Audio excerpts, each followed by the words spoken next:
Worm, Arco 1, Gestación. Nota breve del autor. Esta historia no está destinada a lectores jóvenes o sensibles. Se recomienda a los lectores que estén atentos a las advertencias que no lean Worm.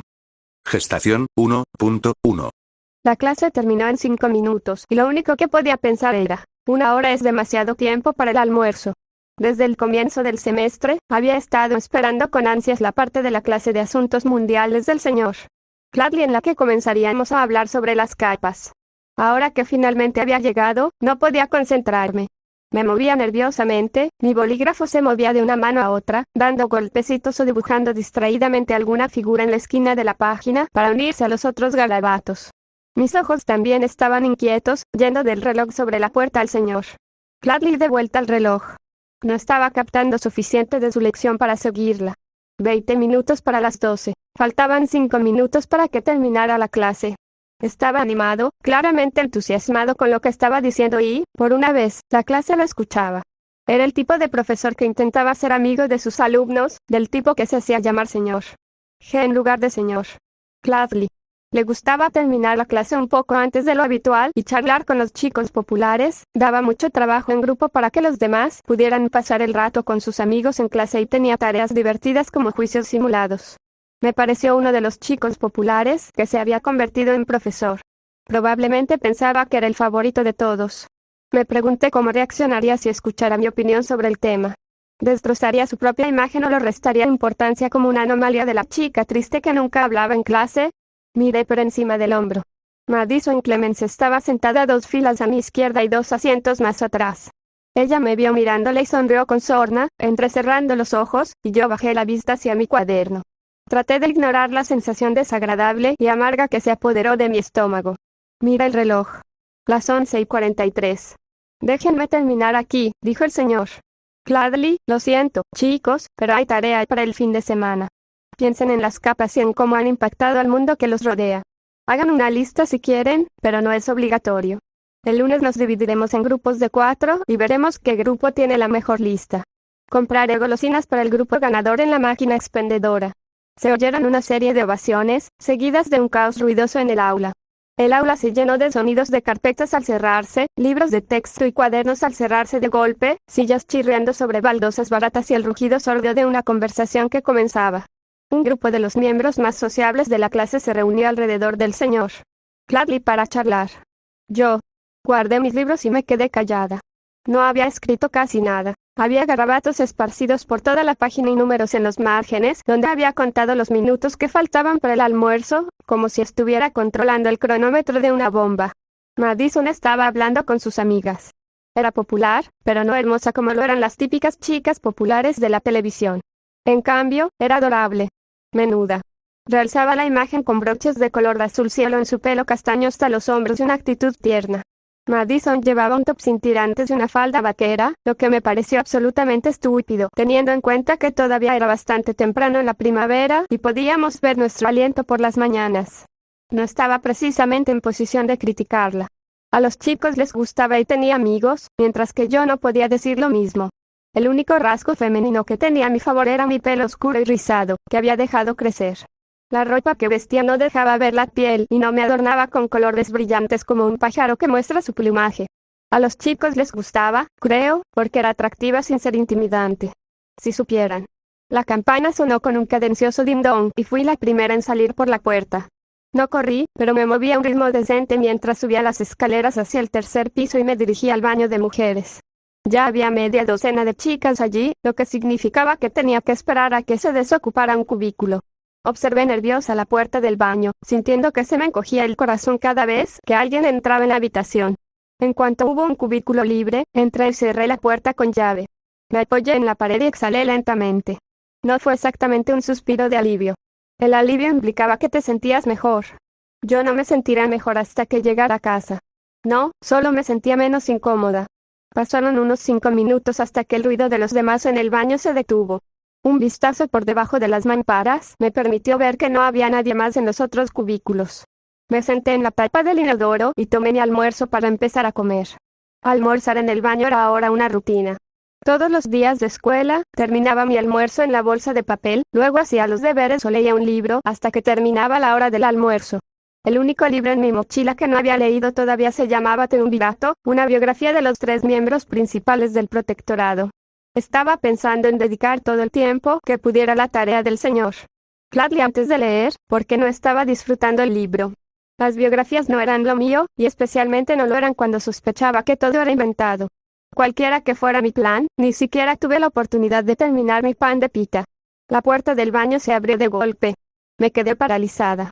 No quería mover la bolsa y que nadie se diera cuenta de lo que estaba haciendo, así que me quedé quieta y escuché. No pude distinguir las voces. El ruido de la conversación quedó oculto por las risitas y el sonido del agua de los lavabos. Alguien llamó a la puerta y me sobresalté. Lo ignoré, pero la persona del otro lado simplemente repitió el golpe. Ocupado, grité, vacilante. Oh, Dios mío, es Taylor, exclamó con alegría una de las chicas que estaban afuera. Luego, en respuesta a algo que susurró otra chica, apenas le escuché agregar: sí, hazlo. Me levanté de golpe y dejé que la bolsa marrón con el último bocado de mi almuerzo cayera al suelo de baldosas. Corrí hacia la puerta, abrí la cerradura y empujé. La puerta no se movió. Se oyeron ruidos en los puestos que estaban a ambos lados de mí, y luego un sonido por encima de mí. Miré hacia arriba para ver qué era, pero me salpicó la cara. Empezaron a arderme los ojos y me quedé cegada por un momento por el líquido que me picaba en los ojos y por la visión borrosa de mis gafas.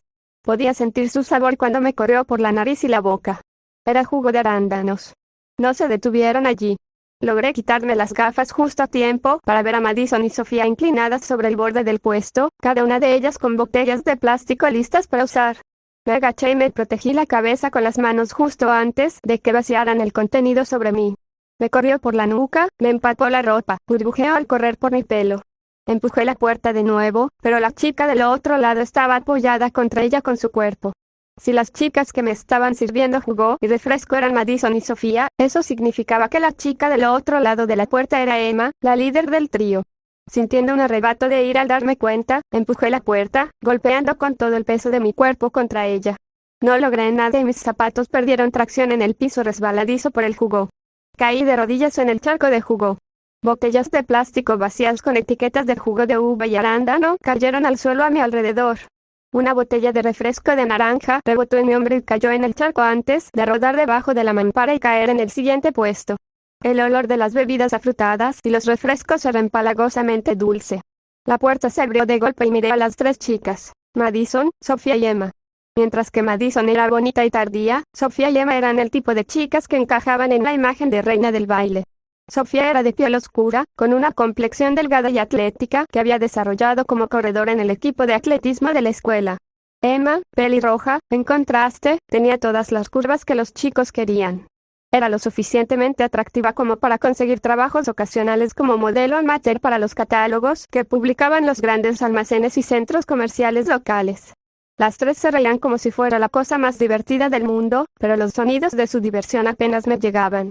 Mi atención estaba en el débil rugido de la sangre bombeando en mis oídos y un sonido crepitante urgente y siniestro que no se volvería más silencioso o menos persistente si me tapaba los oídos con las manos. Podía sentir babas corriendo por mis brazos y espalda, todavía frías de las máquinas expendedoras refrigeradas. No me atreví a decir algo que no les diera motivos para burlarse de mí, así que guardé silencio. Con cuidado, me puse de pie y les di la espalda para sacar mi mochila de encima del inodoro. Verla me hizo reflexionar. Antes había sido de un color verde caqui, pero ahora estaba cubierta por manchas de color morado oscuro, la mayor parte del contenido de una botella de jugo de uva. Me puse las correas alrededor de los hombros y me di la vuelta. Las chicas no estaban allí. Oí que la puerta del baño se cerraba de golpe, interrumpiendo los sonidos de su alegría, dejándome sola en el baño, empapada. Me acerqué al lavabo y me miré en el espejo rayado y manchado que estaba atornillado encima. Había heredado de mi madre una boca ancha, expresiva y de labios finos, pero mis ojos grandes y mi figura descarbada me hacían parecerme mucho más a mi padre. Mi pelo oscuro estaba tan empapado que se me pegaba al cuero cabelludo, al cuello y a los hombros. Llevaba una sudadera marrón con capucha sobre una camiseta verde, pero ambas estaban cubiertas de manchas de colores violeta, rojo y naranja. Mis gafas estaban salpicadas de gotitas multicolores de zumo y refresco. Una gota me resbaló por la nariz y cayó por la punta para aterrizar en el lavabo. Con una toalla de papel del dispensador, me limpié los anteojos y me los volví a poner. Las rayas residuales dificultaban la visión tanto como antes, o incluso más. Respira profundo, Taylor, me dije. Saqué los vasos para limpiarlos nuevamente con una toalla húmeda y descubrí que las rayas todavía estaban allí. Un grito inarticulado de furia y frustración escapó de mis labios y le di una patada al cubo de plástico que estaba justo debajo del lavabo, que salió volando junto con el cepillo del inodoro contra la pared. Cuando eso no fue suficiente, me saqué la mochila y la arrojé con ambas manos. Ya no estaba usando mi casillero. Ciertos individuos lo habían destrozado o habían entrado a robar en 4 ocasiones diferentes. Mi bolso era pesado, estaba cargado con todo lo que había previsto necesitar para las clases del día. Hizo un crujido audible al impactar contra la pared. ¿Qué carajo? Grité sin dirigirme a nadie en particular. Mi voz resonó en el baño. Había lágrimas en las comisuras de mis ojos. ¿Qué demonios se supone que debo hacer? Quería golpear algo, romper algo, para vengarme de la injusticia del mundo. Casi golpeó el espejo, pero me contuve. Era algo tan pequeño que parecía que me haría sentir más insignificante en lugar de desahogar mi frustración. Había estado padeciendo esto desde el primer día de escuela secundaria, hace 1 año y medio. El baño había sido lo más cercano a un refugio que podía encontrar. Había sido solitario e indigno, pero había sido un lugar al que podía retirarme, un lugar donde no me podían detectar. Ahora ni siquiera tenía eso. Ni siquiera sabía qué se suponía que debía hacer en mis clases de la tarde. Teníamos que entregar nuestro proyecto de mitad de curso de arte y no podía ir a clase así. Sofía estaría allí y podía imaginarme su sonrisa de satisfacción cuando llegara con aspecto de haber arruinado mi intento de tener todo lo que tenía. Además, acababa de tirar mi bolso contra la pared y dudaba que mi proyecto todavía estuviera en una sola pieza. El zumbido en el borde de mi conciencia estaba empeorando. Mis manos temblaban mientras me inclinaba y agarraba el borde del lavabo, dejaba escapar un suspiro largo y lento y bajaba mis defensas. Durante 3 meses, me había contenido. En ese momento, ya no me importaba. Cerré los ojos y sentí que el zumbido se cristalizaba en información concreta. Tan numerosos como las estrellas en el cielo nocturno, diminutos cúmulos de datos intrincados llenaban el área a mi alrededor. Podía concentrarme en cada uno de ellos por separado, distinguir los detalles. Los cúmulos de datos habían estado flotando reflexivamente hacia mí desde que me salpicaron la cara por primera vez. Respondían a mis pensamientos y emociones subconscientes, tanto como un reflejo de mi frustración, mi ira, mi odio por esas 3 chicas, como lo eran mi corazón palpitante y mis manos temblorosas.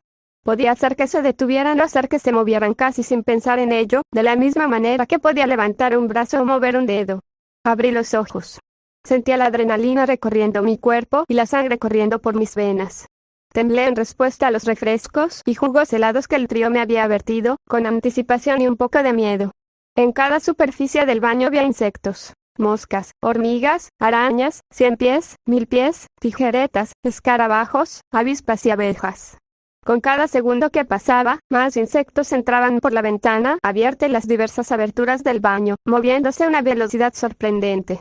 Algunos se arrastraban por un hueco donde el desagüe del lavabo se unía a la pared, mientras que otros emergían del agujero triangular en el techo donde se había roto una sección de baldosas de espuma, o de la ventana abierta con pintura descascarada y colillas de cigarrillos aplastadas en los huecos.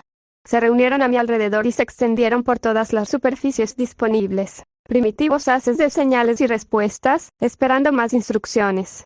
Mis sesiones de práctica, llevadas a cabo lejos de miradas indiscretas, me indicaron que podía ordenar a un solo insecto que moviera una antena, o que ordenara a la horda reunida que se moviera en formación.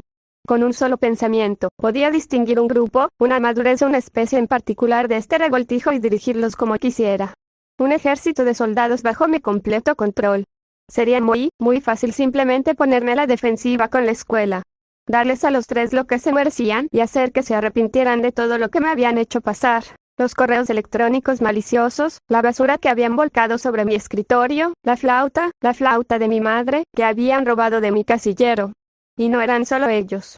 Otras chicas y un pequeño puñado de chicos se habían sumado, pasándome por alto accidentalmente cuando repartían los deberes, sumando sus propias voces a las burlas y al aluvión de correos electrónicos desagradables, para obtener el favor y la atención de 3 de las chicas más guapas y populares de nuestro curso. Yo era muy consciente de que me atraparían y me arrestarían si atacaba a mis compañeros de estudios. Había 3 equipos de superhéroes y una gran cantidad de héroes en solitario en la ciudad. En realidad no me importaba. La idea de que mi padre viera las consecuencias en las noticias, su decepción por mí, su vergüenza, eso era más desalentador, pero aún así no compensaba la ira y la frustración. Excepto que yo era mejor que eso. Con un suspiro, envié una instrucción al enjambre reunido. Dispersarse.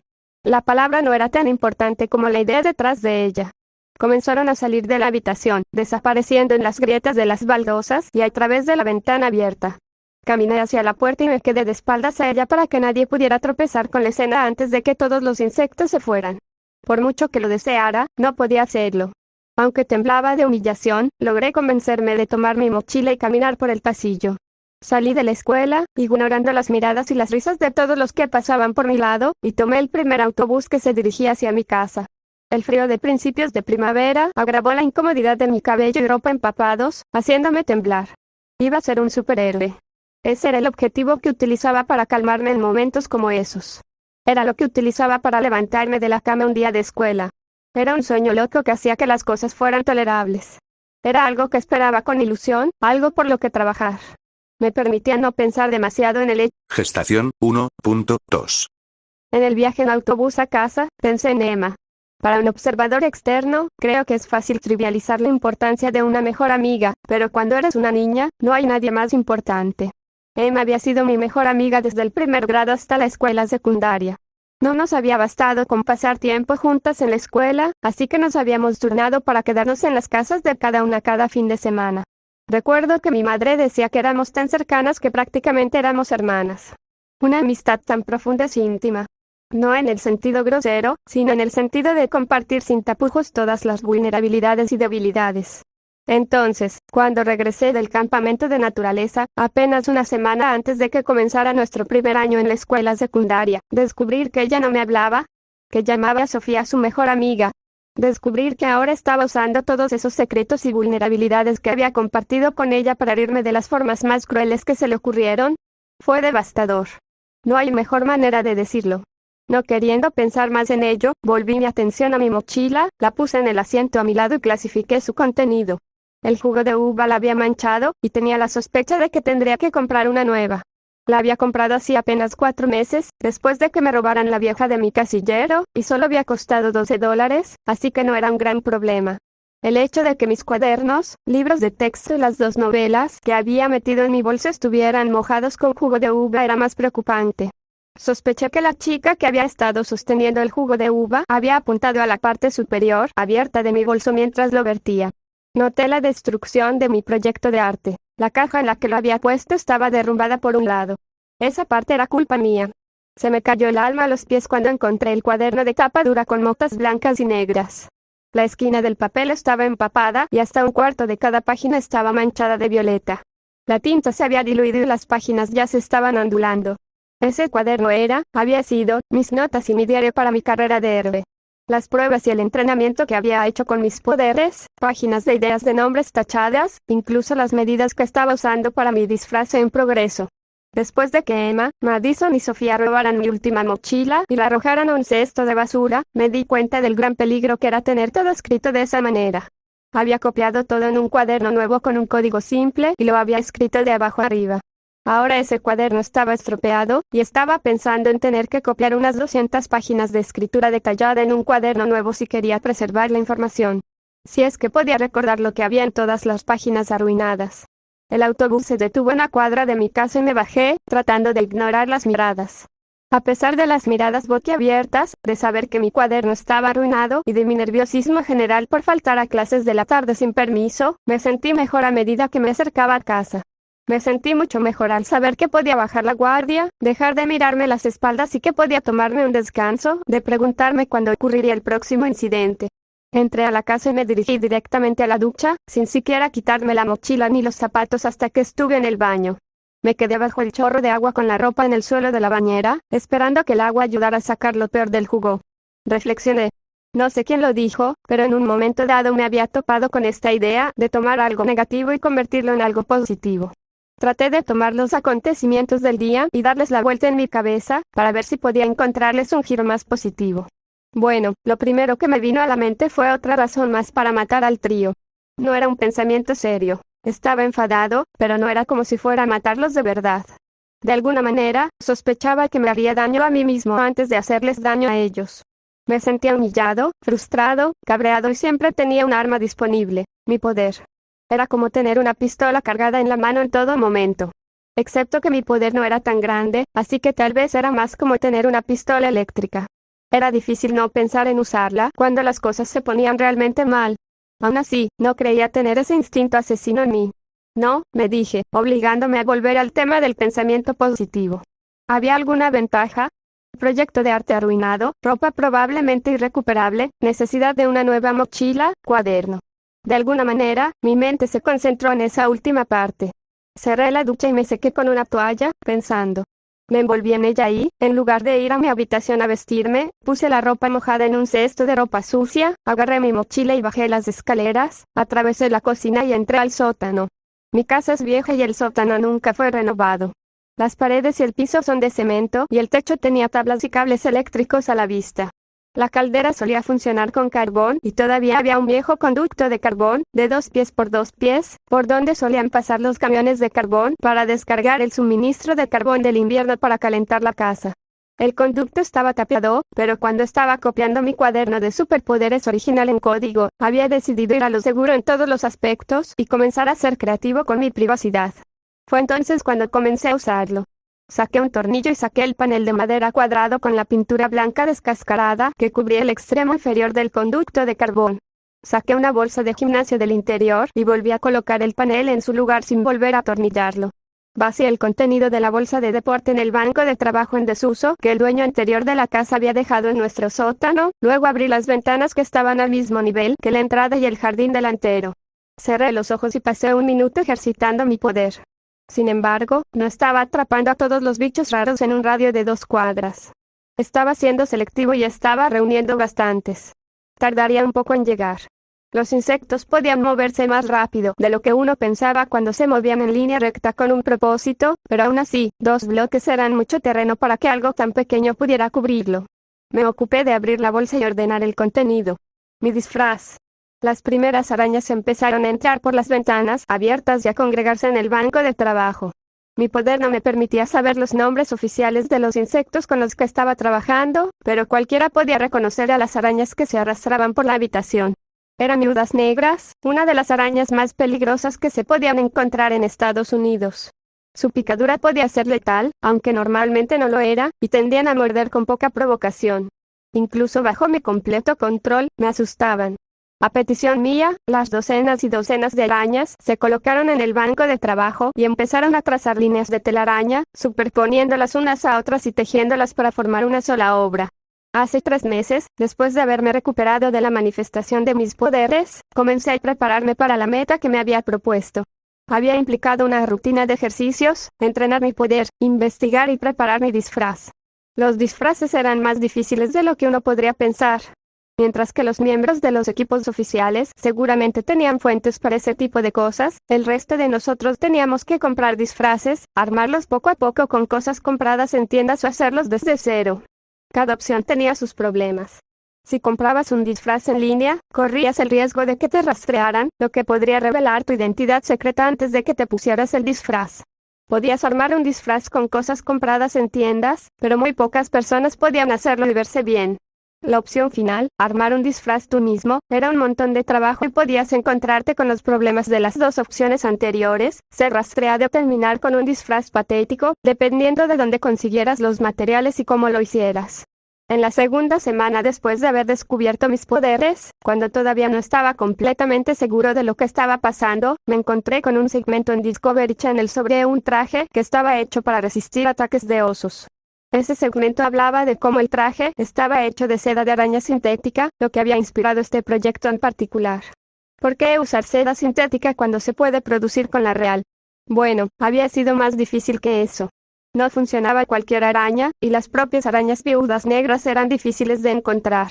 No se las encontraba normalmente en los estados del noreste, donde generalmente hacía más frío, pero tuve la suerte de que ese elemento clave que hacía de Brockton Bay un destino turístico y un punto de encuentro para los cabos también lo convertía en un lugar donde las arañas viudas negras podían vivir, si no prosperar. Es decir, era cálido. Gracias a la geografía circundante y al océano que nos bordea por el este, Brockton Bay tenía algunos de los inviernos más suaves que se pueden encontrar en los estados del noreste, y algunos de los veranos más agradablemente cálidos. Tanto las viudas negras como las personas que corrían por ahí con disfraces ajustados estaban agradecidas por eso. Con mi poder, me había asegurado de que las arañas pudieran multiplicarse. Las había mantenido en lugares seguros y las había engordado con presas que les dirigí directamente.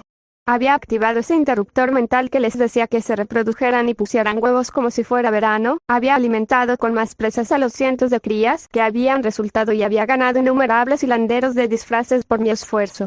El mayor problema había sido que las viudas negras son territoriales, así que había tenido que dispersarlas para asegurarme de que no se mataran entre sí cuando yo no estaba cerca para controlarlas. Una vez a la semana más o menos, en mis carreras matutinas, rotaba las ubicaciones de las arañas locales para tener un suministro fresco lleno de proteínas para la producción de los materiales esenciales. Esto aseguraba que las arañas siempre estuvieran listas para trabajar en el disfraz por la tarde, después de la escuela. Sí, necesitaba una vida. Pero yo tenía un disfraz genial. No era un disfraz que luciera muy bien, por el momento. La tela era de un gris amarillento sucio. Las secciones blindadas estaban hechas de caparazones y exoesqueletos finamente dispuestos y en capas que había canibalizado de la población de insectos local y luego reforzados con seda de dragalina. Al final, las partes blindadas habían terminado siendo de un gris parduzco moteado oscuro. Estaba bien con eso. Cuando todo estuviera terminado, planeé teñir la tela y pintar la armadura. La razón por la que estaba tan satisfecho con mi disfraz era el hecho de que era flexible, duradero e increíblemente ligero, teniendo en cuenta la cantidad de armadura que le había puesto. En un momento dado, me equivoqué con las dimensiones de una de las piernas y, cuando intenté cortarla para empezar de nuevo, descubrí que no podía cortarla con un cúter. Tuve que usar un cortalambres, e incluso eso fue una tarea ardua. Por lo que pensé, era todo lo que un superhéroe quería para un disfraz. No estaba precisamente dispuesto a probarlo, pero albergaba la esperanza de que fuera a prueba de balas. O al menos, que las secciones blindadas sobre mis zonas vitales lo fueran. El plan era terminar mi disfraz a lo largo del mes, luego, cuando terminara el año escolar y comenzara el verano, daría el salto al mundo de los superhéroes. Pero el plan había cambiado. Me quité la toalla y la colgué en la esquina del banco, luego comencé a ponerme el disfraz, para probar si me quedaba bien por centésima vez. Las arañas se apartaron obedientemente de mi camino mientras lo hacía. Mientras me duchaba, tratando de encontrar los aspectos positivos de los problemas del día, mis pensamientos se dirigieron a mi cuaderno. Me di cuenta de que estaba postergando las cosas. Estaba constantemente planeando, preparándome, considerando todas las posibilidades. Siempre habría más preparativos, más cosas para estudiar o para examinar. La destrucción de mi cuaderno había sido como quemar un puente. No podía volver atrás y copiarlo en un libro nuevo o comenzar uno nuevo sin retrasar mi plan de juego durante al menos una semana. Tenía que seguir adelante. Era hora de hacerlo. Flexioné la mano dentro del guante. ¿Saldría la semana que viene? No. Gestación 1.3. Mi programa de entrenamiento consistía en correr todas las mañanas y cada 2 tardes. En el proceso, había adquirido un conocimiento bastante bueno de la zona este de la ciudad. Al haberme criado en Brockton Bay, mis padres me habían dicho cosas como no salgas del paseo marítimo. Incluso cuando corría, me quedaba escrupulosamente en el paseo marítimo y evitaba la parte mala de la ciudad. Ahora era domingo por la noche y estaba disfrazado y rompiendo las reglas.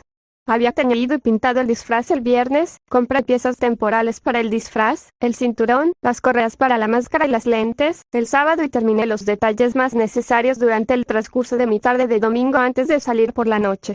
El disfraz aún no estaba completo, le faltaba la extensión completa de los paneles de la armadura que había planeado, pero la armadura cubría las áreas más esenciales: mi cara, pecho, columna, estómago y articulaciones principales. El diseño de la máscara presentaba lentes de color amarillo opaco, el único color en el disfraz negro y gris, así como secciones de armadura diseñadas para imitar las mandíbulas de un insecto y al mismo tiempo proteger mi mandíbula. La máscara dejaba mi cabello libre, lo que dejaba la parte posterior de mi cabeza más vulnerable, pero ese era solo uno de los sacrificios que había tenido que hacer para salir con un disfraz sin terminar. Era poco después de medianoche y yo estaba cruzando la línea que separaba una de las zonas más bonitas de la ciudad de la zona donde vivían las putas adictas al crack y los gánsteres. La distancia entre ambas era más estrecha de lo que uno podría pensar. El paseo marítimo era el lugar al que acudían los turistas. A lo largo de la playa, de norte a sur, había tiendas que vendían vestidos por más de $1000, cafeterías con cafés ridículamente caros y tramos de pasarelas de madera y playas donde los turistas podían disfrutar de una vista estupenda del océano. Desde prácticamente cualquier punto de los muelles se podía ver uno de los puntos de referencia de Brockton Bay, el cuartel general del protectorado. Además de ser una maravilla del diseño arquitectónico con sus arcos y torres, el PHQ era una base de operaciones flotante que un escuadrón de superhéroes locales llamaba Hogar, equipada con una burbuja de campo de fuerza y un sistema de defensa antimisiles. Nunca había habido ocasión de utilizar ninguno de los dos, pero tenía que admitir que te hacía sentir más seguro. Si te dirigías al oeste desde el paseo marítimo, lejos del agua, te encontrabas en la zona que los lugareños llamaban los muelles. Cuando el negocio de importación y exportación en Brockton Bay se agotó, hubo mucha gente que de repente se quedó sin trabajo. Las personas más ricas y con más recursos de la ciudad habían logrado ganar más dinero, destinando los recursos de la ciudad a la tecnología y la banca, pero todas las personas que habían estado empleadas en los barcos y en los almacenes tenían pocas opciones. Se enfrentaban a abandonar Brockton Bay, quedarse mientras conseguían el poco trabajo que podían o dedicarse a actividades más ilícitas. Todo esto contribuyó al auge de la población local de supervillanos.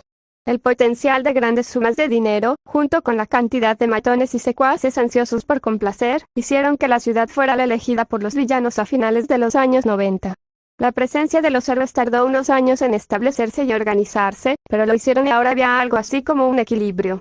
En cuanto a la población de la ciudad, Brockton Bay no estaba entre las 5 ciudades principales de los Estados Unidos, pero probablemente estaba entre las 10 principales. Con solo pasar de una cuadra a la siguiente, se podía ver el cambio en la zona. A medida que avanzaba hacia los muelles, pude ver que la calidad de mi entorno empeoraba drásticamente. Había suficientes almacenes y apartamentos en la zona para que incluso los más indigentes encontraran refugio, por lo que las únicas personas en las calles eran borrachos inconscientes, prostitutas y pandilleros. Me mantuve alejado de todas las personas que vi y me aventuré más hacia la zona. Mientras caminaba, usaba mis poderes para atraer a un enjambre, pero los mantuve fuera del camino, moviéndome solo por encima de los tejados cercanos y a través del interior de los edificios. Cualquiera que prestara atención a la población local de cucarachas podría pensar que algo estaba pasando, pero no había muchas luces encendidas. Dudaba que la mayoría de los edificios aquí tuvieran electricidad. La falta de luces en la zona fue lo que me hizo detenerme y pegarme a un costado de un edificio cuando vi una mancha naranja en la calle oscura que tenía al frente. El naranja era la llama de un encendedor, y pude distinguir varias caras a su alrededor. Eran asiáticos, algunos llevaban sudaderas con capucha, otros llevaban cintas para la cabeza o camisetas de manga larga, pero todos vestían los mismos colores, rojo y verde. Yo sabía quiénes eran esos tipos. Eran miembros de la pandilla local que dejó las etiquetas hacían Bad Boys, ABB, para abreviar, por todo el East End de la ciudad. Más de unos pocos fueron a mi escuela. En cuanto al elemento criminal en Brockton Bay, no eran patas pequeñas. Si bien los miembros típicos de la pandilla eran solo coreanos, japoneses, vietnamitas y chinos reclutados a la fuerza de las escuelas secundarias de Brockton Bay y los barrios de clase baja, la pandilla estaba liderada por un par de personas con poderes. Las pandillas no tendían a ser tan inclusivas racialmente en cuanto a quién se unía, por lo que decía algo que su líder tuviera la capacidad de atraer a miembros de tantas nacionalidades diferentes y mantenerlos a raya. La calle no estaba iluminada, por lo que mi capacidad para ver dependía de la luna y de las pocas luces interiores que todavía estaban encendidas y brillaban sobre las aceras. Empecé a buscar activamente a su jefe. Había más miembros de la pandilla saliendo de un edificio de 2 pisos y se estaban reuniendo en la calle.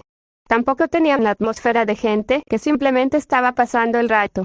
No tenían expresión, no tenían el ceño fruncido y no hablaban. Vi a su jefe cuando la pandilla se alejó de la puerta del edificio para dejarle espacio. Solo conocía a este tipo por lo que había escuchado en las noticias y leído en internet, pero lo reconocí de inmediato. Era un tipo grande, pero no tan grande como para hacer que la gente corriera cuando caminaba por la calle, como lo hacían algunas personas con poderes.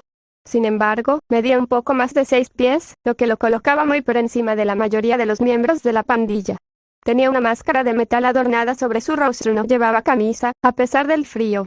Tatuajes extensos cubrían su cuerpo desde el cuello hacia abajo, todos representando dragones de la mitología oriental. Se hacía llamar Lun, se había enfrentado con éxito a equipos enteros de héroes, y había logrado mantenerse fuera de la cárcel, como lo demuestra su presencia aquí. En cuanto a sus poderes, solo sabía lo que podía encontrar en internet, y no había garantías al respecto. Quiero decir, por lo que sabía, podría haber engañado a la gente sobre lo que hacían sus poderes, podría tener un poder que guardaba bajo la manga para una emergencia, o incluso podría tener un poder muy sutil que la gente no podía ver en funcionamiento. La información que había en internet y en los periódicos me había dicho lo siguiente: Lun podía transformarse gradualmente. Tal vez se basara en la adrenalina, su estado emocional o algo así, pero fuera lo que fuese, hacía que sus poderes fueran más potentes cuanto más tiempo estuviera en una pelea. Se curaba en ritmo sobrehumano, se hacía más fuerte, más duro, más grande y le crecía una armadura con cuchillas en cada punta de los dedos. Se rumoreaba que incluso le crecían alas si luchaba lo suficiente. Si eso no fuera suficiente, era piroquinético, lo que significaba que podía crear llamas de la nada, darles forma, intensificarlas, etc. Ese poder aparentemente también se hacía más fuerte a medida que se transformaba. Hasta donde yo sabía, no había un límite superior para lo fuerte que podía llegar a ser. Solo empezó a volver a la normalidad cuando ya no quedaba nadie con quien luchar. Lun no era el único con poderes en la BB. Tenía un secuaz, un sociópata aterrador llamado Oni Lee, que podía teletransportarse o crear dobles de sí mismo. No estaba 100% seguro de los detalles, pero Oni Lee tenía un aspecto distintivo y no lo vi entre la multitud. Si había alguien más con poderes del que debía tener cuidado, no había visto ni oído nada sobre él en mi investigación. Lun empezó a hablar con voz profunda y autoritaria. No pude entender las palabras, pero sonaba como si estuviera dando instrucciones. Mientras observaba, uno de los miembros de la pandilla sacó una navaja mariposa de su bolsillo y otro de ellos puso su mano en su cintura. Entre la penumbra y el hecho de que yo estaba parado a media cuadra de distancia, no podía ver bien, pero una forma oscura se destacaba contra su camiseta verde. Lo más probable era que fuera la empuñadura de una pistola. Mi pulso se aceleró un poco cuando vi el arma, lo cual era una tontería. Lung era más peligroso que 50 personas con armas. Decidí alejarme de donde estaba y buscar un mejor punto de observación para observar su conversación, lo que me pareció un buen compromiso entre mi curiosidad y mi autoprotección. Me alejé lentamente de donde estaba, mirando por encima del hombro para asegurarme de que nadie me estuviera mirando, y luego rodé la parte trasera del edificio junto al cual me encontraba acechando. Mi investigación dio sus frutos. A mitad de camino por el callejón, vi una escalera de incendios que conducía a la parte trasera del edificio frente al cual se encontraban Lung y su pandilla. Los pies de mi disfraz tenían suelas blandas, por lo que subí casi en silencio. El techo estaba cubierto de grava y colillas de cigarrillos, lo que me hizo pensar que no sería tan silencioso al caminar sobre él. En cambio, caminé sobre el borde exterior elevado del techo. Cuando me acerqué a la parte del techo que estaba directamente sobre Lung y su pandilla de Asian Bad Boys, me agaché y me arrastré hacia adelante boca abajo. Estaba lo suficientemente oscuro como para dudar de que me vieran si saltaba arriba y abajo y agitaba los brazos, pero no había razón para ser estúpido. Como estaba en la parte superior de un edificio de 2 pisos y ellos estaban en la planta baja, me resultó difícil escucharlos. Lung también tenía un acento fuerte, lo que significaba que tenía que esperar hasta que hubiera dicho algunas frases antes de poder entender lo que estaba diciendo. Me ayudó que sus tontos estuvieran en absoluto y respetuoso silencio mientras hablaba. Lung gruñó. Niños, disparen. No importa la puntería, disparen. ¿Ven a uno tirado en el suelo? Dispárenle a la pequeña perra 2 veces más para estar seguros. No les damos ninguna oportunidad de ser inteligentes o tener suerte, ¿entienden? Se escuchó un murmullo de asentimiento. Alguien más encendió un cigarrillo y luego se inclinó para encenderle uno al tipo que estaba a su lado. En los momentos en que su mano no estaba huecada alrededor de la llama, pude ver los rostros reunidos de una docena de los gánsteres que rodeaban a Lung. En las manos, los cinturones y las fundas, pude ver el metal oscuro de las armas que reflejaban la llama anaranjada. Si tuviera que arriesgarme a adivinar, todos ellos... Gestación 1.4. Sentí un escalofrío. Una parte de mí deseaba haber pensado en tener un teléfono móvil desechable. No tenía un cinturón de herramientas, pero la sección de armadura con forma de pala que colgaba sobre mi columna ocultaba un juego de EpiPens, un bolígrafo y un bloc de notas, un tubo de gas pimienta para colgar de un llavero y una bolsa con cremallera llena de polvo de tiza. Podría haber colocado un teléfono móvil allí. Con un teléfono móvil, podría haber alertado a los verdaderos héroes sobre el hecho de que Lung estaba planeando llevar a una veintena de sus secuaces a disparar a los niños. Al menos, eso era lo que yo había oído. No podía creerlo, le daba vueltas a las palabras en mi cabeza para pensar en un contexto diferente que pudiera darle sentido. No era tanto el hecho de que él hiciera algo así, sino que me costaba mucho aceptar la idea de que alguien pudiera hacerlo. Lung respondió una pregunta a uno de los miembros de su pandilla, pasando brevemente a otro idioma. Agarró el brazo de uno de sus subordinados y lo giró hasta un ángulo en el que podía ver el reloj del tipo, así que supuse que tenía algo que ver con el momento en que se iban.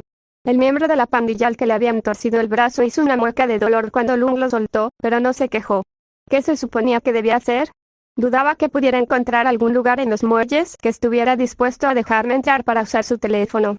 Si me dirigía al boardwalk, no estaba seguro de encontrar ningún lugar que todavía estuviera abierto, y no tenía cambio para un teléfono público.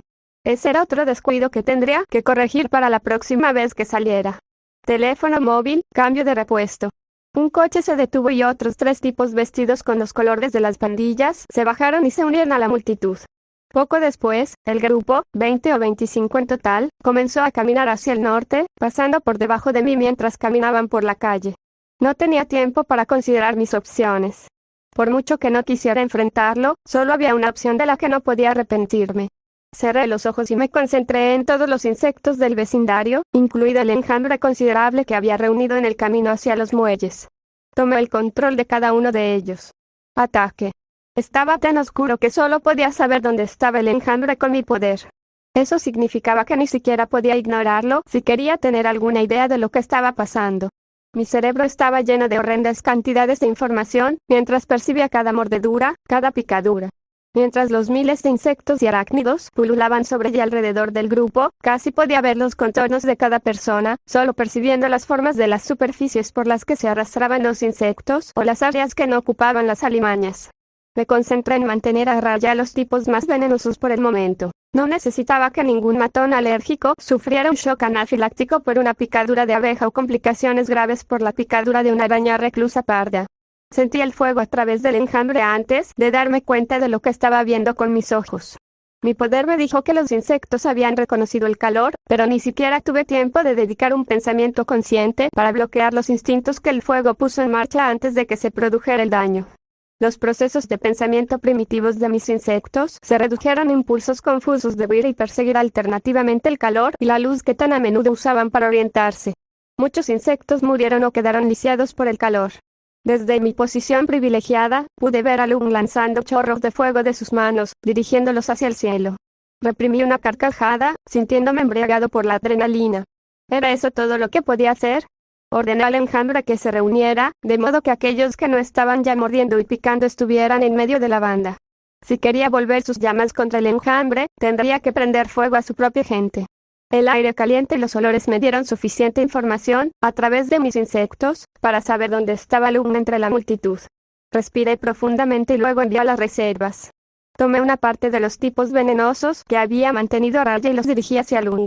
Un puñado de abejas, avispas, algunas de las arañas más venenosas, como las viudas negras y las reclusas pardas, y docenas de hormigas de fuego. Se curaba rápido cuando su poder funcionaba. Todo lo que había leído en internet decía que las personas con habilidades curativas ignoraban los efectos de los venenos o las drogas, así que sabía que tendría que inyectarle suficiente veneno para superar ese aspecto de su poder. Además, era un tipo grande. Pensé que podría soportarlo. Según la información que pude obtener de mis insectos, Lung ya tenía aproximadamente una cuarta parte de su cuerpo cubierto de armadura. Secciones triangulares de placas metálicas perforaban su piel, donde continuarían creciendo y superponiéndose hasta que fuera casi impenetrable. Si no lo fueran ya, las puntas de sus dedos y de sus pies se convertirían en cuchillas o garras de metal. Sentí un regocijo sádico mientras organizaba el ataque a Lung. Ordené a los insectos voladores que atacaran su rostro. Con desagrado, concentré a las hormigas y arañas que se arrastraban en otras áreas vulnerables. Hice todo lo posible por ignorar la respuesta que recibí de ese ataque en particular, ya que definitivamente no quería el mismo tipo de mapa topográfico que el enjambre me había proporcionado hace apenas un minuto. Lung era una mala noticia y necesitaba que estuviera fuera de combate lo antes posible. Eso significaba causarle daño. Dejando de lado el razonamiento, sentí una punzada de culpa por disfrutar del dolor de otra persona. Acallé ese momento de remordimiento recordándome que Lung había propagado la tragedia, la adicción y la muerte a innumerables familias. Había planeado matar niños. Lung explotó. No hay metáfora en ello. Detonó en una ráfaga de fuego que le prendió fuego a su ropa, a varios trozos de basura y a uno de los miembros de su banda. Casi todos los insectos que se encontraban en su entorno inmediato murieron o quedaron lisiados por la ola de calor extremo. Desde mi posición privilegiada en el tejado, observé cómo se convertía en una bomba humana por segunda vez. La segunda explosión convirtió su ropa en harapos y obligó a su gente a huir en busca de refugio. Salió del humo con las manos ardiendo como antorchas. Las escamas plateadas que cubrían casi un tercio de su cuerpo reflejaban la llama. Maldita sea, maldita sea, maldita sea. Era ignífugo. o lo suficientemente hábil para usar el fuego para sobrecalentar el aire a su alrededor sin quemarse. Los escasos restos de ropa que lo cubrían se estaban quemando, y el fuego lamía y bailaba alrededor de sus manos sin que pareciera importarle. Rugió. No era el rugido monstruoso que uno podría esperar, sino un sonido muy humano de rabia y frustración. Aunque sonaba humano, era fuerte. A lo largo de toda la calle, las luces y las linternas parpadeaban en respuesta a las explosiones y al rugido. Incluso vi algunas caras que miraban por las ventanas para ver la acción. Idiotas. Si el siguiente ataque de Lung rompía algún vidrio, podrían resultar heridos. Desde donde estaba agachado en el costado del techo, ordené a algunos de los insectos más inofensivos que atacaran a Lung. Él atacó con fuego en el momento en que comenzaron a arrastrarse hacia él, lo cual más o menos esperaba. Se las arreglaba para matar a la mayoría de los insectos con cada ráfaga de llamas y, sabiendo lo que sabía sobre sus poderes, sabía que sus llamas solo se harían más grandes, más calientes y más peligrosas. En una pelea típica, uno se imagina que alguien se debilitará a medida que la pelea se prolongue. Recibirán golpes, se cansarán, agotarán su repertorio de trucos. Con Lung, fue lo opuesto. Me encontré lamentando haber usado solo una cantidad relativamente pequeña de los insectos más venenosos, porque estaba quedando claro que lo que había usado no estaba teniendo mucho efecto.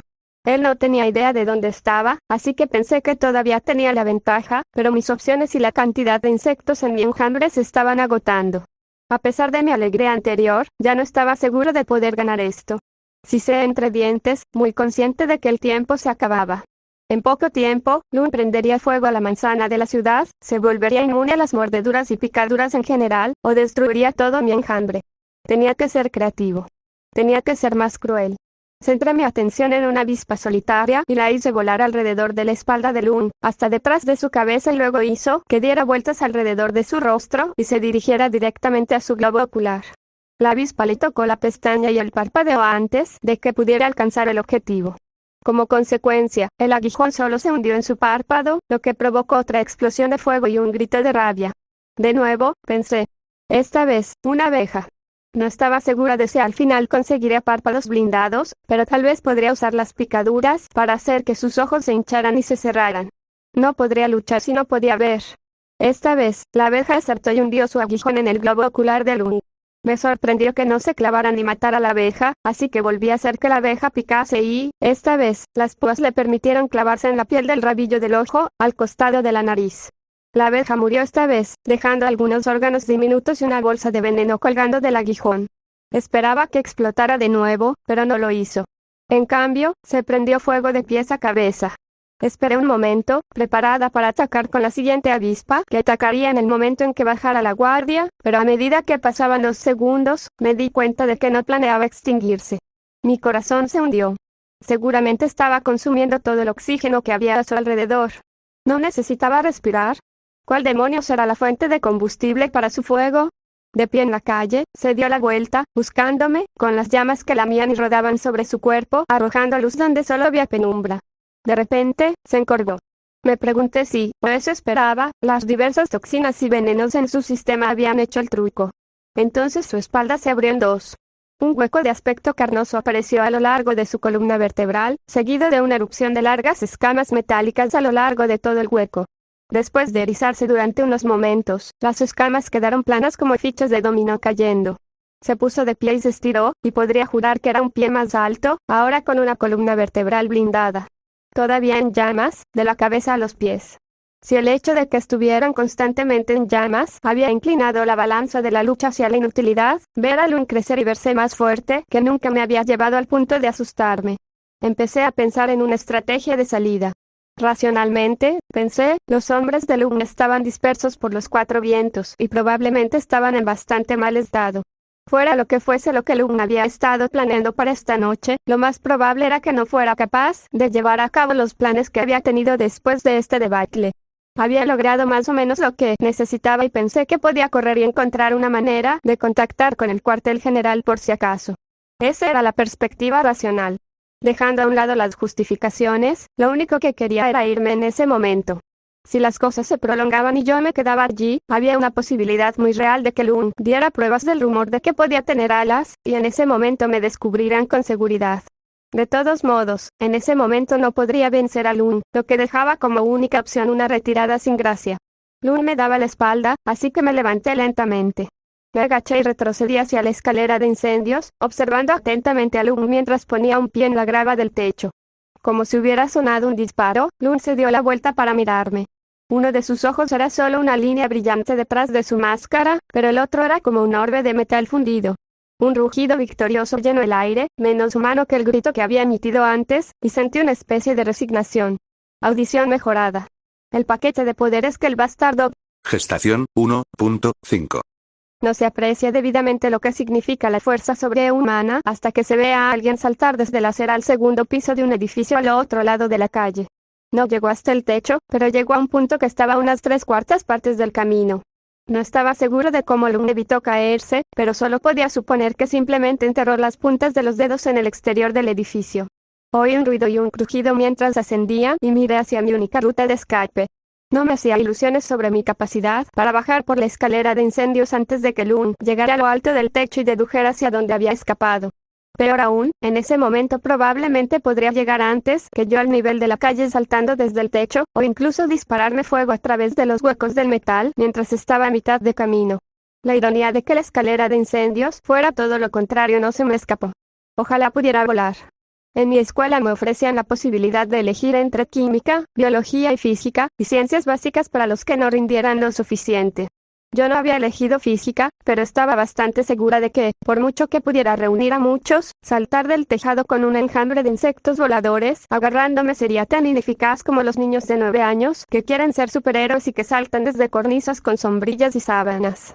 Por el momento, me quedé estancado donde estaba. Metí la mano en la armadura convexa que cubría mi columna y pasé los dedos por las cosas que había abrochado allí. Los EpiPens estaban destinados a tratar el shock anafiláctico por reacciones alérgicas a picaduras de abejas y similares, y probablemente no le harían nada a Lung, incluso si pudiera acercarme lo suficiente y encontrar un punto para inyectar. En el peor de los casos, las inyecciones aumentarían su poder al provocar una oleada de hormonas o endorfinas que alimentaran su poder. No era útil, era peligroso en el mejor de los casos. Tenía una bolsa de polvo de tiza que estaba destinada a escaladores y gimnastas, la había visto en la tienda de deportes cuando estaba comprando las lentes para mi máscara.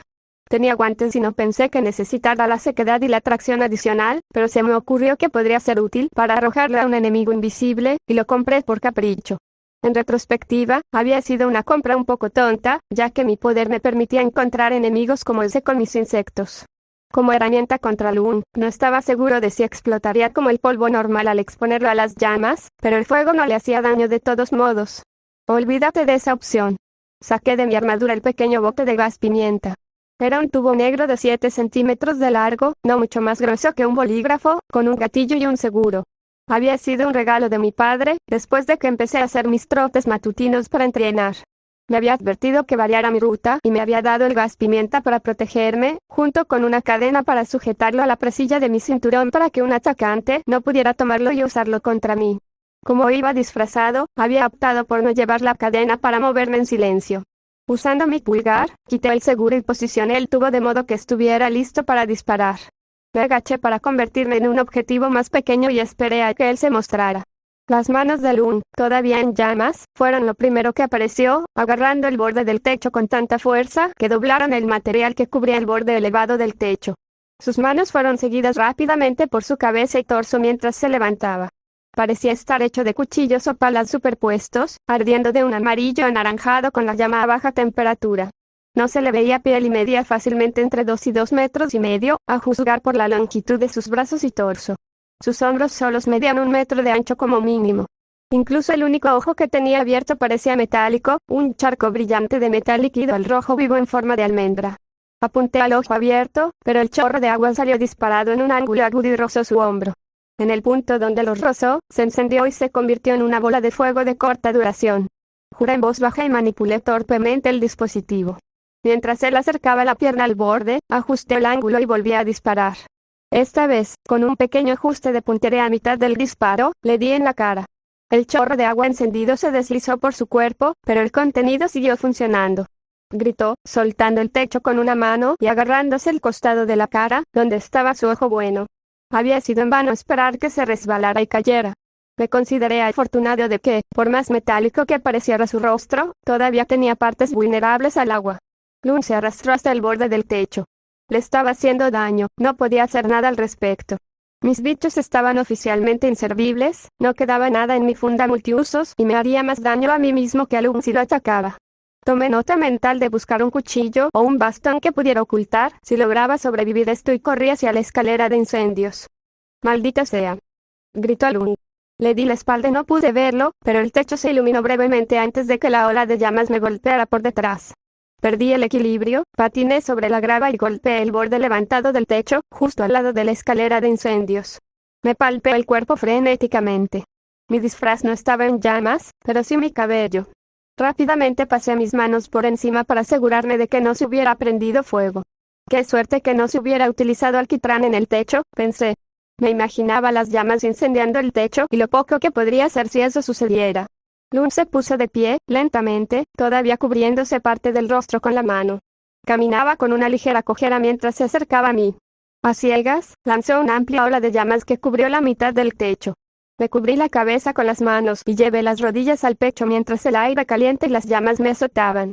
Mi disfraz pareció llevarse la peor parte, pero todavía hacía tanto calor que tuve que morderme el labio para no hacer ruido. Lung dejó de avanzar, girando lentamente la cabeza de un lado a otro. Chupapollas, gruñó con su voz muy acentuada, interrumpiendo sus maldiciones por la falta de aire. Muévete. Dame algo a lo que apuntar. Contuve la respiración y me quedé lo más quieto posible. ¿Qué podía hacer?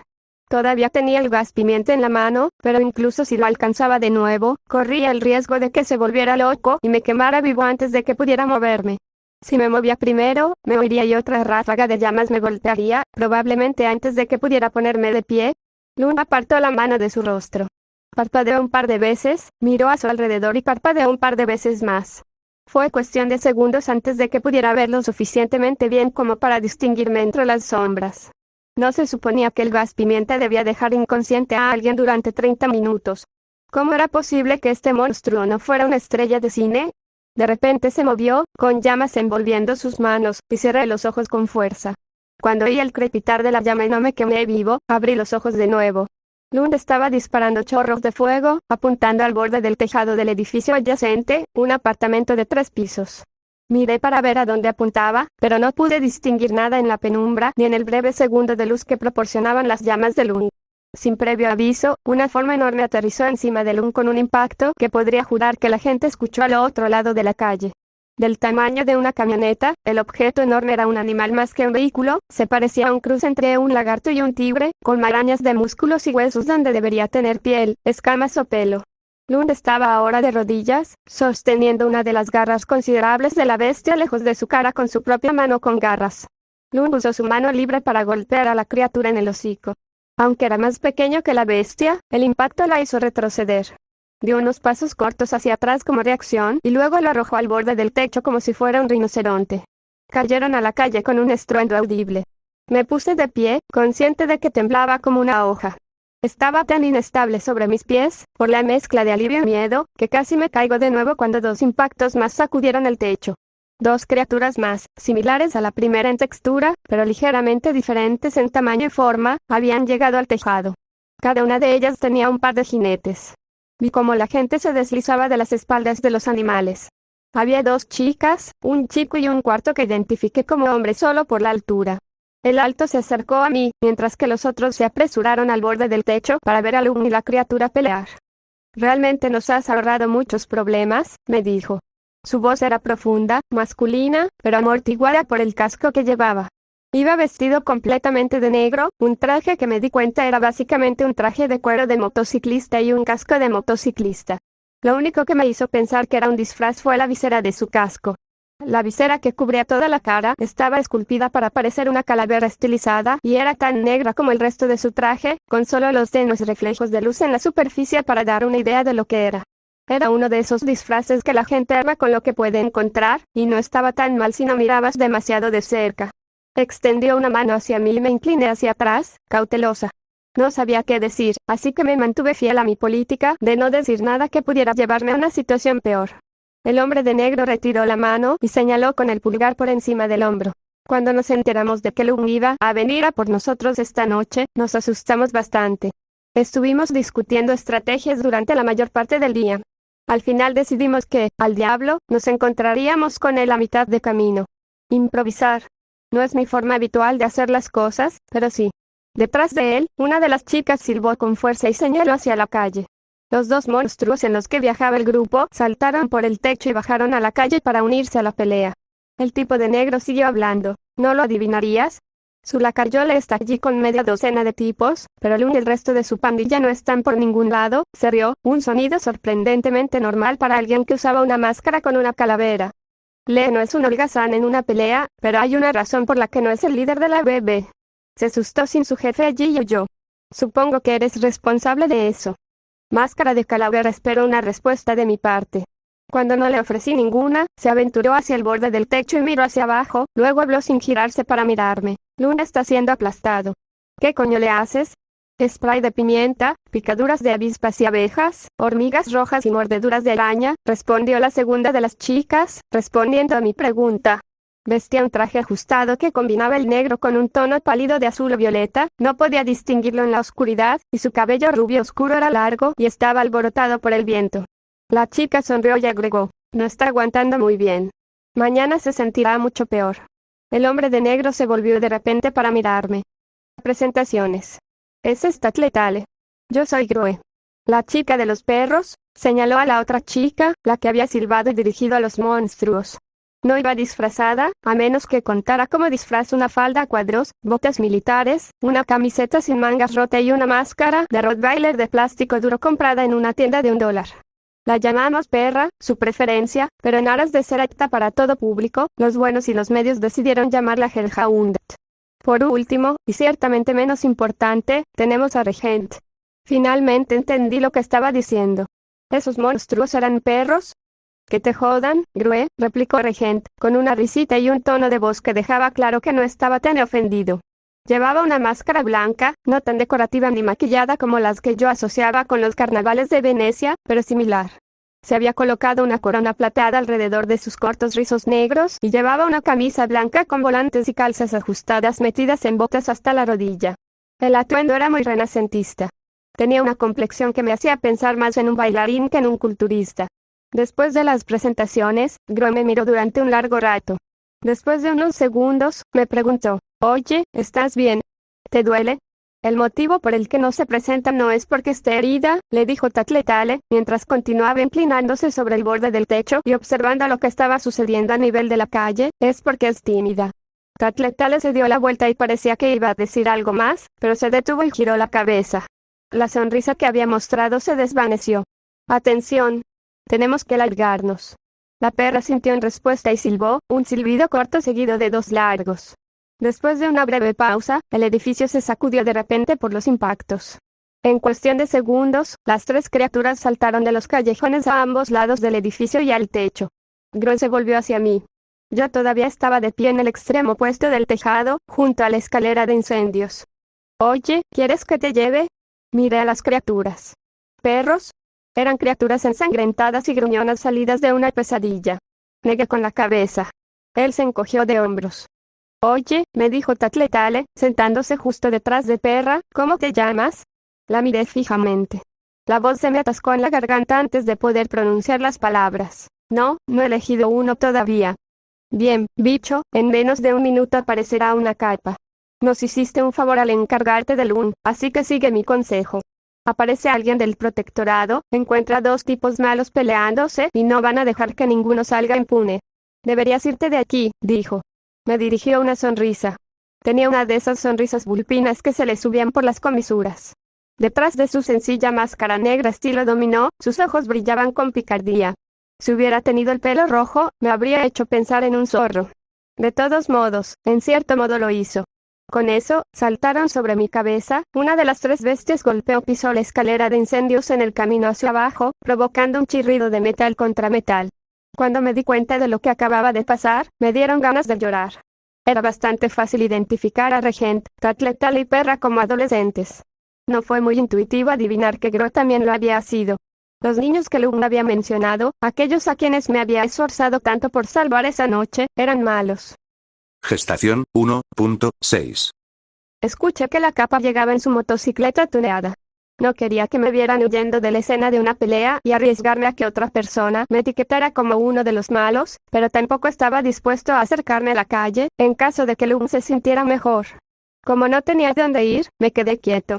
Simplemente descansar me hacía sentir bien. Si me hubieran preguntado hace apenas unas horas cómo pensaba que me sentiría al conocer a un superhéroe de renombre, habría usado palabras como emoción y vértigo. La realidad era que estaba demasiado exhausto como para que me importara. Parecía que había volado hasta el techo, pero el arma de 2 metros de largo que sostenía el hombre se sacudió un poco al aterrizar. Estaba bastante seguro de haber visto las puntas de un gancho de agarre retirándose hacia el extremo del arma. Así casi era como se veía Armsmaster en persona, pensé. La organización de superhéroes más grande del mundo era el Protectorado, que abarcaba Canadá y Estados Unidos, y en la que se estaba hablando de incluir a México en el acuerdo. Era una liga de superhéroes patrocinada por el gobierno con una base en cada ciudad del Cabo. Es decir, tenían un equipo establecido en cada ciudad con una población considerable de héroes y villanos. El equipo de Brockton Bay era oficialmente el Protectorado Este Noreste y tenía su sede en la isla flotante rodeada de campos de fuerza que se podía ver desde el paseo marítimo. Este tipo, Armsmaster, era el encargado del equipo local. Cuando el grupo central de los principales miembros del Protectorado de todo Canadá y Estados Unidos se reunió en esa clásica formación en B para las sesiones de fotos, Armsmaster fue uno de los tipos que estuvieron entre bastidores. Este era un tipo que tenía sus propias figuras de acción. Armsmaster articulable con partes de alabarda intercambiables. Realmente parecía un superhéroe, no un tipo disfrazado. Era una distinción importante. Llevaba una armadura corporal, de color azul oscuro con reflejos plateados, y tenía una visera en forma de V muy inclinada que le cubría los ojos y la nariz. Con solo la mitad inferior de su rostro expuesta, podía ver una barba recortada que delineaba los bordes de su mandíbula. Si tuviera que juzgar, con solo la mitad inferior de su rostro como guía, diría que tenía entre 20 y tantos y 30 y tantos. Su marca registrada y su arma era su alabarda, que era básicamente una lanza con una cabeza de hacha en el extremo, modificada con artilugios y el tipo de tecnología que generalmente solo se ve en la ciencia ficción. Era el tipo de persona que aparecía en portadas de revistas y concedía entrevistas en la televisión, por lo que se podía encontrar casi cualquier cosa sobre Armsmaster a través de varios medios, salvo su identidad secreta. Sabía que su arma podía cortar acero como si fuera mantequilla, que tenía inyectores de plasma para cosas que la hoja sola no podía cortar, y que podía disparar pulsos electromagnéticos dirigidos para apagar campos de fuerza y dispositivos mecánicos. ¿Vas a pelear conmigo?, gritó. Soy uno de los buenos, dije. Acercándose a mí, inclinó la cabeza y dijo, no lo pareces. Eso me dolió, sobre todo viniendo de él. Fue como si Michael Jordan dijera que eres un desastre jugando al baloncesto. Eso, no es intencional, respondí, no un poco a la defensiva. Ya había terminado de armar el disfraz, cuando me di cuenta de que ya se veía más atrevido de lo que pretendía, y para entonces no podía hacer nada al respecto. Hubo una larga pausa. Nerviosamente, aparté la mirada de la visera opaca. Miré el emblema de su pecho, una silueta de su visera en azul sobre un fondo plateado, y me asaltó la ridícula idea de que alguna vez había tenido un par de calzoncillos con su emblema en el frente. Estás diciendo la verdad, dijo. Fue una declaración tajante que me sorprendió. Quise preguntarle cómo lo sabía, pero no estaba dispuesta a hacer o decir nada que pudiera hacerle cambiar de opinión. Se acercó más, me miró mientras estaba sentada allí con mis brazos alrededor de mis rodillas y preguntó, ¿necesitas un hospital? No, dije. No lo creo. Estoy tan sorprendido como tú. Eres una cara nueva, dijo. Todavía no se me ha ocurrido ningún nombre. ¿Sabes lo difícil que es pensar en un nombre con temática de insectos que no me haga parecer un supervillano o un completo idiota? Se rió entre dientes y sonó cálido, muy normal. No lo sé. Me metí en el juego lo suficientemente temprano como para no tener que preocuparme por perderme todos los buenos nombres. Hubo una pausa en la conversación. De repente me sentí incómoda. No sé por qué, pero le admití. Casi muero. Por eso tenemos el programa WAR, dijo. No había juicio en su tono, ninguna presión. Solo una declaración. Asentí, más para dar una respuesta que para estar de acuerdo con la respuesta. Los barrios eran la subdivisión de menores de 18 años del Protectorado, y Brockton Bay tenía su propio equipo de barrios, con la misma convención de nombres que el Protectorado, los barrios este-noreste. Había considerado solicitar unirme, pero la idea de escapar del estrés de la escuela secundaria, lanzándome un lío de drama adolescente, supervisión de adultos y horarios me parecía contraproducente. ¿Entiendes algún? Pregunté, para cambiar de tema. Estaba bastante seguro de que estaba obligado a tratar de incorporar nuevos héroes al protectorado a los barrios, dependiendo de su edad, para promover toda la agenda de héroes organizados que son responsables de sus acciones, y realmente no quería que me molestara por unirme. Lund estaba inconsciente, golpeado y maltratado cuando llegué. Le di una dosis de tranquilizantes para que estuviera seguro y lo sujeté temporalmente bajo una jaula de acero que soldé a la acera. Lo recogeré cuando regrese. Bien, dije, con él en la cárcel, sentiré que logré algo hoy. La única razón por la que comencé la pelea fue porque lo escuché decirle a sus hombres que dispararan a unos niños. Solo después me di cuenta de que estaba hablando de otros villanos. Armsmaster se giró para mirarme. Así que le conté todo lo que había pasado en la pelea, la llegada de los adolescentes malos y sus descripciones generales. Antes de que terminara, él ya estaba caminando de un lado a otro en el techo. Esos tipos sabían que yo iba a venir. Asentí una vez. A pesar del respeto que sentía por Armsmaster, no estaba de humor para repetirme. Eso explica muchas cosas, dijo, mirando a lo lejos. Después de unos momentos, continuó explicando, son escurridizos. En las pocas ocasiones en las que logramos luchar cuerpo a cuerpo con ellos, o ganan, o salen más o menos ilesos, o ambas cosas. Sabemos muy poco sobre ellos. Gro y Hellhound trabajaban por su cuenta antes de unirse al grupo, así que hay algo de información ahí, pero los otros dos son unos insignificantes. Si la chica Tatleta le tiene alguna forma de detectarnos o rastrearnos, sería de gran ayuda para explicar por qué les está yendo tan bien. Me sorprendió un poco escuchar a uno de los héroes de más alto nivel admitir que no tenía todo bajo control. Es gracioso, dije, después de pensarlo un momento. No parecían tan duros. Gro dijo que entraron en pánico cuando oyeron que Lund los perseguía y que estaban bromeando casualmente mientras se desarrollaba la pelea. Gro se estaba burlando de Regent. ¿Dijeron todo esto delante de ti?, preguntó. Me encogí de hombros y dije, creo que pensaron que los estaba ayudando. Por la forma en que hablaba Tatletale, creo que ella también pensó que yo era un tipo malo o algo así. Con un toque de amargura, dije, no sé, supongo que fue el disfraz lo que los llevó a esa suposición. ¿Podrías haberlos derrotado en una pelea?, me preguntó Armsmaster. Empecé a encogerme de hombros y me estremecí un poco. Me dolía un poco el hombro, donde me había caído al techo después de que me alcanzaran las llamas de Lund. Dije, como dijiste, no sabemos mucho sobre ellos, pero creo que esa chica con los perros, Hellhound, dijo Armsmaster, creo que ella podría haberme pateado el trasero por sí sola, así que no. Probablemente no podría haber luchado contra ellos. Entonces consideren que es bueno que hayan tenido una impresión equivocada, dijo Armsmaster. Intentaré verlo de esa manera, dije, sorprendida por la facilidad con la que él era capaz de emplear esa mentalidad de convertir algo negativo en algo positivo que yo había estado tratando de mantener. Eso lo envidiaba. Es una niña, dijo, y mientras miramos hacia el futuro, tenemos que decidir hacia dónde vamos a partir de ahora. Se me hundió el corazón. Sabía que iba a volver a mencionar a los Ward. ¿Quién se lleva el mérito por Lund? Sorprendido, lo miré y comencé a hablar, pero él levantó la mano. Escúchame.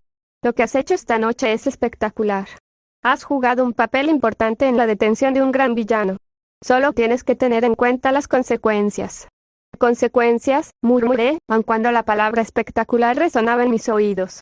Lund tiene una pandilla extensa en Brockton Bay y las ciudades vecinas. Además, tiene 2 secuaces con superpoderes, Onile y Bakuda. Sacudí la cabeza y dije, sé lo de Onile y Gro mencionó que pelearía con él. Nunca había oído hablar de Bakuda. Armsmaster asintió. No es sorprendente. Es nueva. Lo que sabemos sobre ella es limitado. Hizo su primera aparición y demostración de sus poderes mediante una prolongada campaña terrorista contra la Universidad de Cornell. Al parecer, Lund la reclutó y la llevó a Brockton Bay después de que sus planes fueran frustrados por el Protectorado de Nueva York.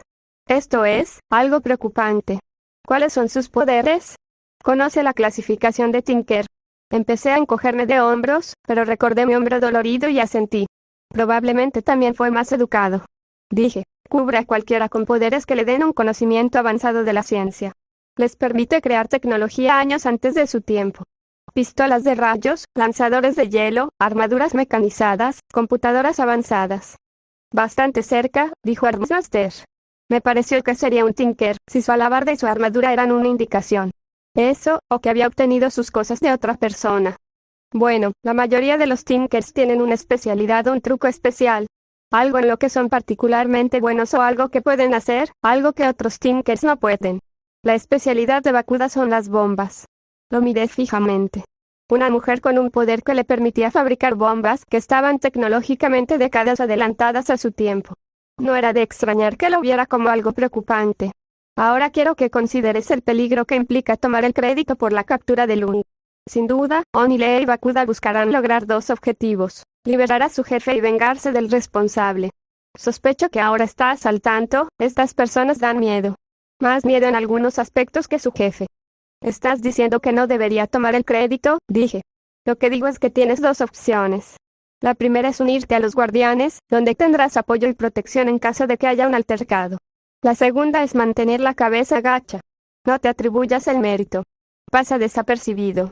No estaba preparada para tomar una decisión como esa. Normalmente, me iba a dormir eso de las 11 y me despertaba a las 6:30 para prepararme para mi carrera matutina. Según mis cálculos, era entre la 1 y las 2 de la madrugada. Estaba emocionalmente agotada por los altibajos de la noche y apenas podía asimilar las complicaciones y los dolores de cabeza que me acarrearía unirme a los Swords, y mucho menos tener a dos sociópatas increíblemente peligrosos persiguiéndome. Además de eso, no era tan ignorante como para no darme cuenta de los motivos de Armsmaster. Si optaba por no llevarme el crédito por la captura de Lung, Armsmaster lo haría, estaba seguro. No quería ponerme en el lado malo de un jugador importante. Por favor, mantén en secreto mi participación en la captura de Lung, le dije, dolorosamente decepcionado de tener que decirlo, aunque sabía que era lo que tenía más sentido. Sonrió, algo que no esperaba. Tenía una sonrisa bonita.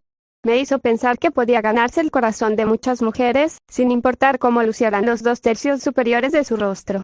Creo que mirarás hacia atrás y verás que fue una decisión inteligente, dijo Armsmaster, mientras se daba la vuelta para caminar hacia el otro extremo del techo. Llámame al cuartel general si alguna vez estás en apuros. Se bajó del borde del techo y desapareció de la vista. Llámame si alguna vez estás en apuros. Había estado diciendo, sin admitirlo abiertamente, que me debía una. Se llevaría la mayor parte del crédito por la captura de Lung, pero me debía una. Antes de llegar a la escalera de incendios, escuché el ruido de su motocicleta, que presumiblemente llevaba a Lung hacia una vida de confinamiento. Podía tener esperanzas. Tardaría media hora en llegar a casa. En el camino, me detendría y me pondría la sudadera y los vaqueros que había escondido. Sabía que mi padre se iba a dormir incluso antes que yo, y dormía como un tronco, así que no tenía de qué preocuparme en cuanto a terminar la noche. Podría haber sido peor. Por extraño que parezca, esas palabras fueron una manta de seguridad que me envolví. Interludio 1. No sabemos cuánto tiempo estuvo allí. Suspendido en el aire sobre el océano Atlántico. El 20 de mayo de 1982, un transatlántico cruzaba de Plymouth a Boston cuando un pasajero lo vio. Estaba desnudo, con los brazos a los costados, su largo cabello ondeando al viento mientras permanecía de pie en el cielo, a casi 30 metros por encima de las suaves crestas de las olas. Su piel y su cabello solo pueden describirse como de un dorado bruñido. Sin vello corporal ni ropa que lo cubriera, se dice que parecía casi artificial. Después de una discusión entre pasajeros y tripulación, el transatlántico se desvió para acercarse. Era un día soleado y los pasajeros se agolparon en las barandillas para ver mejor. Como si compartiera su curiosidad, la figura también se acercó. Su expresión no cambió, pero los testigos en el lugar informaron que parecía profundamente triste. Pensé que en cualquier momento se le iba a romper la cara y ponerse a llorar, dijo Grace Lance, pero cuando extendí la mano y le toqué las yemas de los dedos, fui yo la que estalló en lágrimas. Ese viaje en barco fue mi último viaje. Tenía cáncer y no fui lo suficientemente valiente para enfrentarlo. No puedo creer que esté admitiendo esto frente a una cámara, pero estaba regresando a Boston, donde nací, para terminar con todo por mí misma. Después de conocerlo, cambié de opinión. De todos modos, no importaba. Fui al médico y me dijo que no había señales de que alguna vez hubiera tenido la enfermedad. Recuerdo que mi hermano, Andrew Auke, fue el último pasajero que tuvo algún tipo de contacto con él. Se subió a la barandilla y, casi cayéndose, agarró la mano del hombre dorado. El resto de nosotros tuvimos que agarrarnos a él para evitar que cayera. Lo que haya ocurrido lo dejó con un asombro silencioso. Cuando el hombre de la piel dorada se fue volando, mi hermano permaneció en silencio. Durante el resto del camino a Boston, mi hermano no dijo ni una palabra. Cuando atracamos y el hechizo finalmente se rompió, mi hermano balbuceó su emoción a los periodistas como un niño. El hombre dorado reapareció varias veces más en los meses y años siguientes. En algún momento, se puso ropa. Al principio, una sábana que llevaba sobre un hombro y sujeta a ambos lados de la cintura, luego ropa más convencional. En 1999, se puso el traje blanco que todavía usa hoy. Durante más de una década, nos hemos preguntado, ¿de dónde obtuvo nuestro hombre dorado estas cosas? ¿Con quién estaba en contacto? Al principio, de forma periódica y luego con una frecuencia cada vez mayor, el hombre dorado empezó a intervenir en tiempos de crisis. En acontecimientos tan pequeños como un accidente de coche o tan grandes como desastres naturales, él llegó y utilizó sus habilidades para salvarnos. Un destello de luz para congelar el agua y reforzar un dique estresado por un huracán. Un acto terrorista evitado. Un asesino en serie atrapado. Un volcán sofocado. Se decía que eran milagros. Aceleró el ritmo, quizá porque todavía estaba aprendiendo lo que podía hacer, quizá porque estaba adquiriendo una mayor noción de dónde se lo necesitaba. A mediados de los años 90, viajaba de crisis en crisis, volando más rápido que la velocidad del sonido. En 15 años, no ha descansado. En 30 años solo ha hablado una vez. Después de apagar un gran incendio en Alexandrovsk, se detuvo para inspeccionar el lugar y asegurarse de que no quedaran llamas. Un periodista le habló y le preguntó: ¿qué eres? El mundo entero se quedó conmocionado, fue captado por la cámara en una escena que se repitió innumerables veces. Él respondió con una voz que sonaba como si nunca hubiera emitido un sonido antes. Apenas audible, le dijo: Sayón. Se convirtió en el nombre que usamos para él. Es irónico, porque tomamos una palabra que significaba descendiente y la usamos para nombrar al primero de muchos individuos con superpoderes, parahumanos, que aparecieron en la Tierra. Apenas 5 años después de la primera aparición de Sayón, los superhéroes salieron de la cobertura de los rumores y el secreto para mostrarse al público. Aunque los villanos los siguieron poco después, fueron los héroes quienes destrozaron cualquier ilusión de que los parahumanos fueran figuras divinas. En 1989, al intentar sofocar un motín por un partido de baloncesto en Michigan, el superhéroe conocido por el público como Vicar intervino, solo para ser golpeado en la cabeza. Murió poco después de una embolia cerebral. Más tarde, se revelaría que era Ender Iwauke. La edad de oro de los parahumanos duró poco. No eran las figuras deíficas que parecían ser. Los parahumanos eran, después de todo, personas con poderes, y las personas tienen defectos en su núcleo.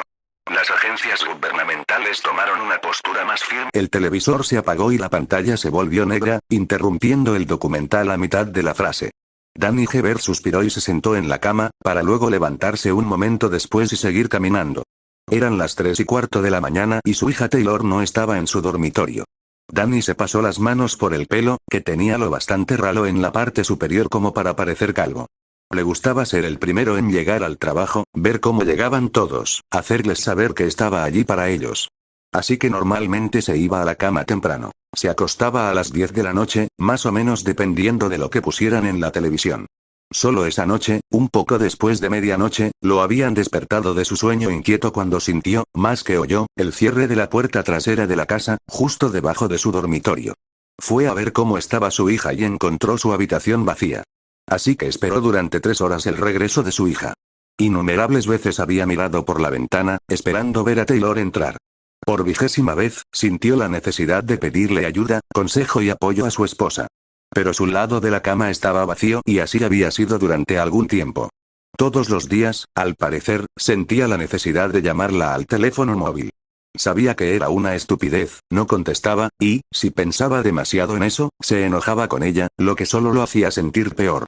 Se preguntó, aunque ya sabía la respuesta, por qué no le había comprado a Taylor un teléfono móvil. Danny no sabía qué hacía su hija, que la impulsaba a salir de noche.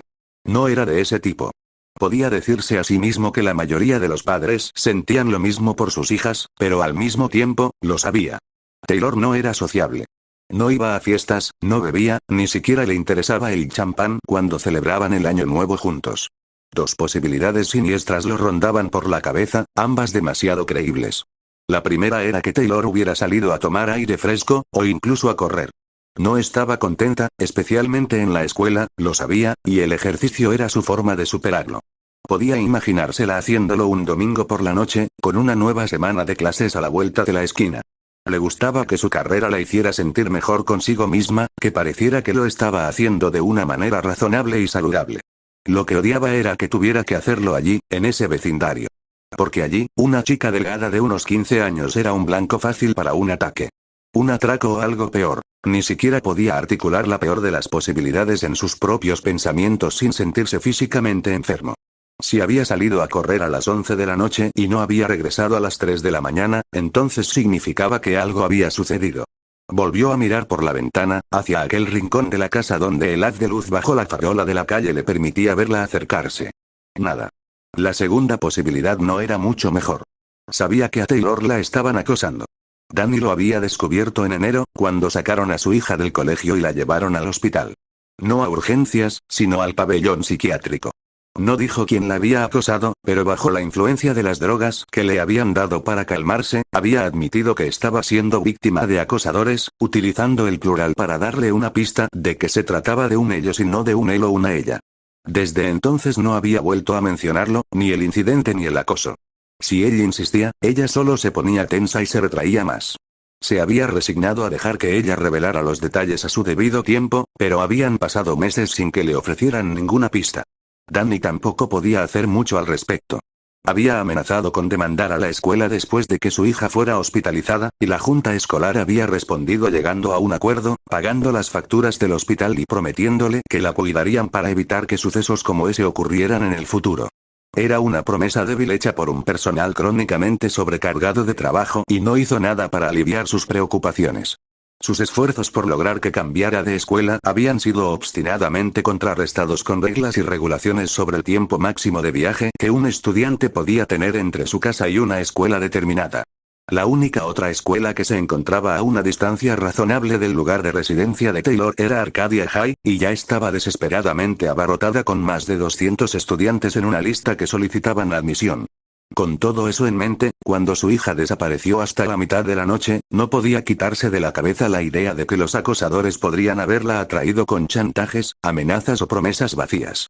Solo sabía de un incidente, el que la había llevado al hospital, pero había sido grotesco. Se había dado a entender, pero nunca se había explicado, que había sucedido algo más.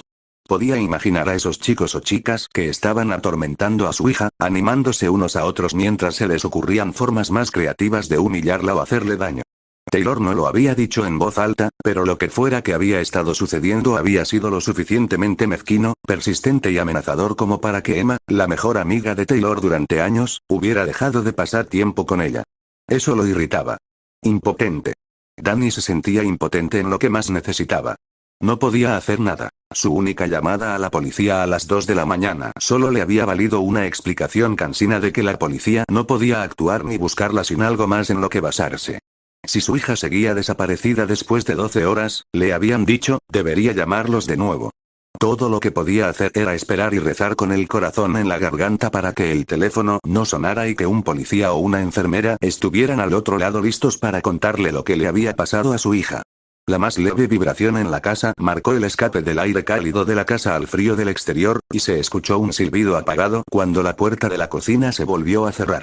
Danny Hebert sintió un escalofrío de alivio combinado con un miedo abyecto. Si bajaba las escaleras para encontrar a su hija, ¿la encontraría herida o dolida? ¿O su presencia empeoraría las cosas, su propio padre viéndola más vulnerable después de la humillación a manos de los matones? Ella le había dicho, de todas las formas excepto articularlo en voz alta, que no quería eso. Le había suplicado, con lenguaje corporal y evitando el contacto visual, frases inacabadas y cosas que no dijo, que no preguntara, que no empujara, que no viera, cuando se trataba del acoso. No podía decir exactamente por qué. Su casa era un escape de eso, había sospechado, y si reconocía el acoso, lo convertía en una realidad aquí, tal vez ella no tendría ese alivio. Quizás era vergüenza, que su hija no quería que la viera así, que no quería ser tan débil delante de él. Realmente esperaba que no fuera así. Así que se pasó los dedos por el pelo una vez más y se sentó en la esquina de la cama, con los codos sobre las rodillas, las manos sobre la cabeza, y miró fijamente la puerta cerrada de su dormitorio. Tenía los oídos bien abiertos en busca de la más mínima pista. La casa era vieja y no había sido un edificio de gran calidad cuando era nueva, por lo que las paredes eran delgadas y la estructura tendía a hacer ruido en cualquier oportunidad. Se oyó el leve sonido de una puerta cerrándose en la planta baja. ¿El baño? No sería la puerta del sótano, ya que no había ninguna razón para que ella bajara allí, y no podía imaginar que fuera un armario, porque después de 2 o 3 minutos, la misma puerta se abrió y se cerró de nuevo. Después de que algo golpeara la encimera de la cocina, se oyó poco más que el ocasional crujido de las tablas del suelo. 5 o 10 minutos después de que ella entrara, se oyó el rítmico crujido de las escaleras mientras subía. Danny pensó en aclararse la garganta para hacerle saber que estaba despierto y disponible si llamaba a su puerta, pero decidió no hacerlo. Estaba siendo cobarde, pensó, como si al aclararse la garganta fuera a dar realidad a sus temores.